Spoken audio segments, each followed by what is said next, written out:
In the late 1970s, the streets of India were haunted by a shadow of terror, a figure whose name would become synonymous with one of the most chilling killing sprees in the country's history. Shankariya, an enigmatic and brutal serial killer, wielded a hammer as his weapon of choice, claiming the lives of over 70 men and women in a span of just 2 years. Today we delve deep into his reign of terror, unraveling the story of a man whose final words echoed with regret and a stark warning. Shankariya's wave of terror swept through the heartlands of India, with each strike bringing a new tale of horror. His choice of weapon, a simple hammer, became a symbol of dread. The randomness of his attacks created an atmosphere of unpredictability and panic.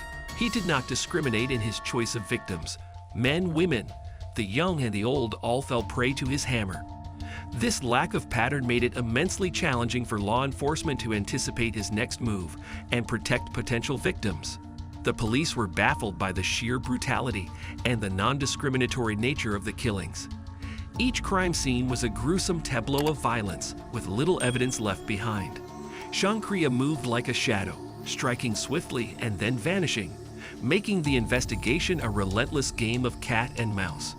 The authorities found themselves in a race against time, under immense pressure from a frightened public demanding answers and action.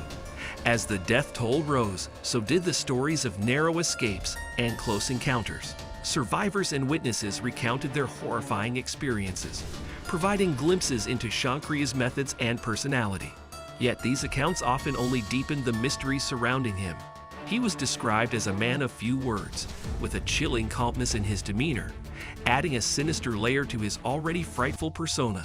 The impact of Shankariya's crimes extended beyond the immediate victims and their families. Communities were gripped by fear, altering daily life as people became wary of strangers and cautious of their surroundings. The hammer, a tool found in many households, transformed in the public consciousness into an object of terror, a reminder of the fragility of life and the presence of evil in the most mundane objects. The story of Shankariya is not just a chapter of individual malevolence, but also a reflection on societal vulnerabilities. As we continue to unravel the complexities of his case, we delve deeper into the investigation that eventually led to his capture, exploring the relentless pursuit of justice in the face of such unfathomable crimes.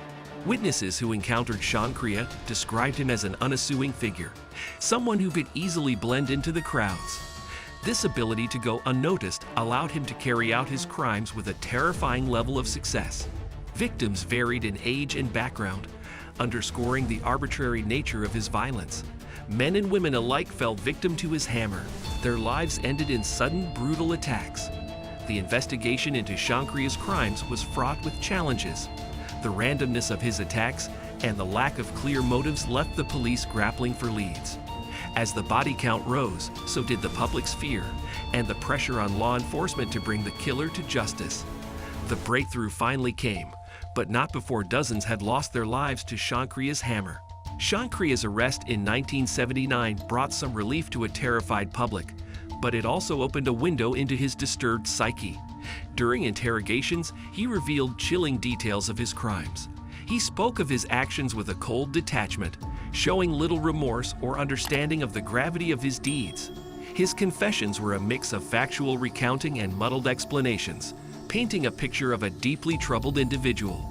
The trial of Shankariya was a high-profile affair, drawing attention from across the nation.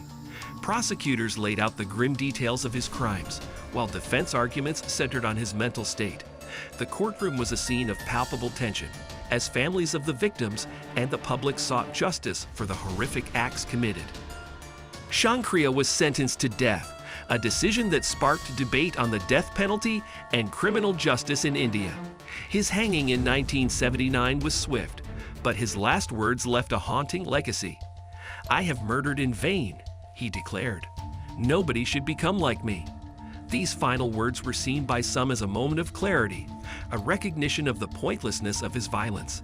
The legacy of Shankariya's crimes extends beyond the immediate horror of his actions. His case prompted discussions on mental health, criminal profiling, and the societal conditions that can lead to such extreme acts of violence. His story is a dark chapter in India's history, a reminder of the depths to which humanity can sink and the importance of understanding and addressing the root causes of such deviance. As we conclude our in-depth look at the terror inflicted by Shankariya, we are left to ponder the complexities of the human mind and the societal factors that shape such tragic narratives. If this exploration into one of India's most disturbing criminal cases has intrigued you, please like, share, and subscribe for more content that delves into the intricate tapestry of true crime history.